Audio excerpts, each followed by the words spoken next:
ఫేజ్లో river diversion copper dams ఒక technical feet అని చెప్పుకోవాలా.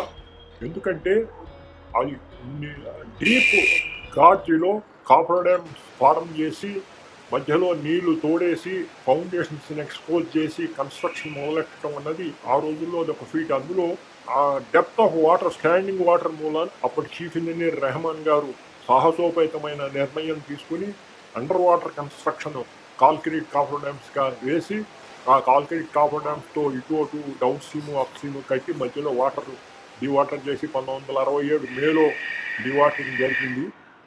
మ్యాసనరీ కన్స్ట్రక్షన్తో ఎంప్లాయ్మెంట్ గురించి అంటే ఎక్కువ లేబర్ ఎంగేజ్ చేసడంతో కట్టారు. డ్యాము కొద్దిగా పైకి వచ్చినాక లేబర్ని ఉపయోగించి కట్టడం, స్కాప్ హోల్డింగ్ అది అవసరం. ఆ స్కాప్ హోల్డింగ్ అది కష్టం అయ్యి బకెట్ కూడా పైకి నిర్మాణం లేవడంతో కష్టమయ్యి కాంక్రీట్ కన్స్ట్రక్షన్కి షిఫ్ట్ అయిపోయారు.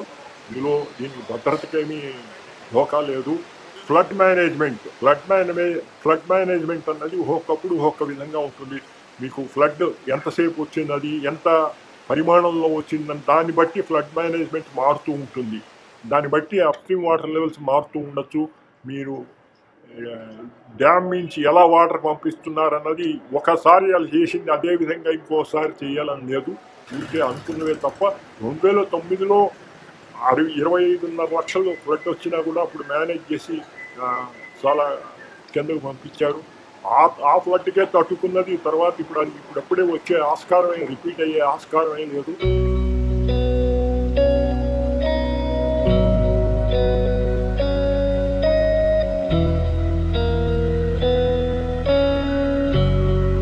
'64, '65లో వివిధ దేశాల నిపుణులు వచ్చి సందర్శిస్తుండేవారు.